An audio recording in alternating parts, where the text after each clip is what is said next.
He looked ahead once more, focusing on young Plautus. Young?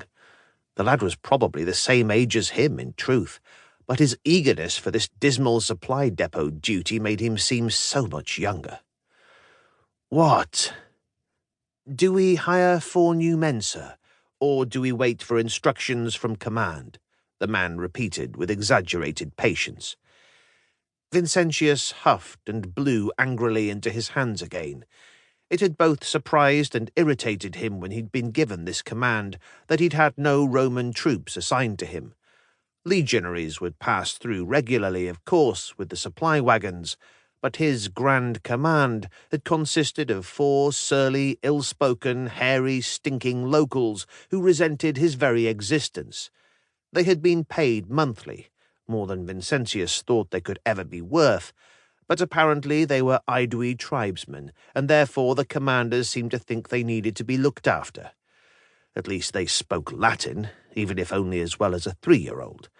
But then, 2 days ago, the 4 men had gone off duty, leaving the 2 Roman officers alone and rather defenceless in the depot, and had gone to carouse in Desetio across the hill, and they'd not come back. Personally, Vincentius couldn't care less what happened to them, but for 2 reasons. Firstly, a huge caravan was due in Massilia heading north to the winter quarters of the legions, which would require a full complement of workers. And secondly, while he hated the locals and trusted them about as far as he could kick the goat, it felt a lot less safe with only Plautus keeping him company. Take the coins from the pay chest and head into Desetio. There'll be a few likely lads that will jump at the chance of steady payment to ride out the winter.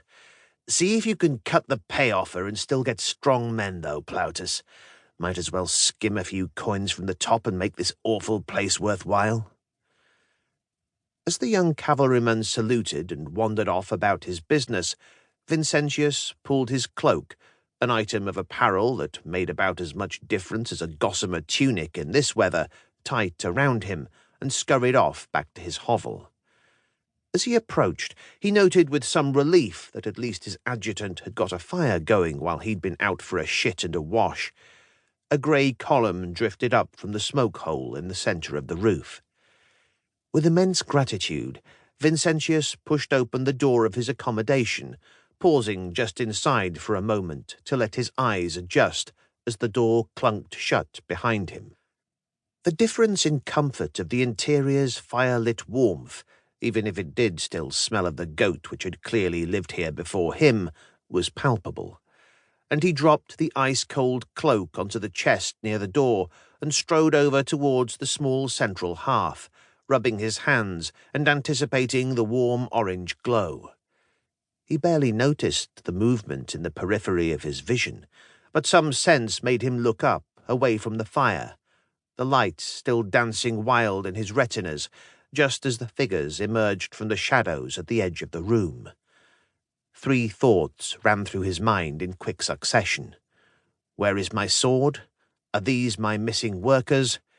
Where is Plautus? The answers were clear and not encouraging.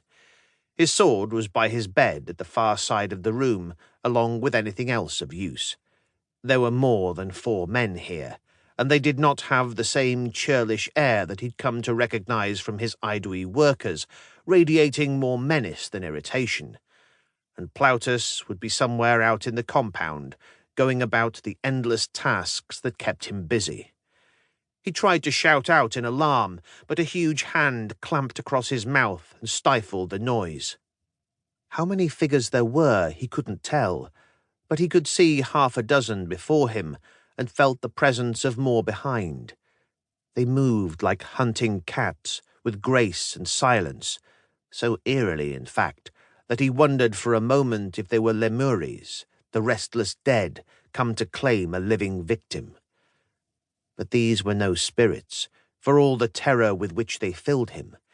Each wore a dark wool cloak that had blended with the shadows at the room's edge, rendering them almost invisible, and beneath the hoods, as they looked upon the Roman commander, emotionless, staring, cold faces peered out. Identical ones, too. Masks, he realized.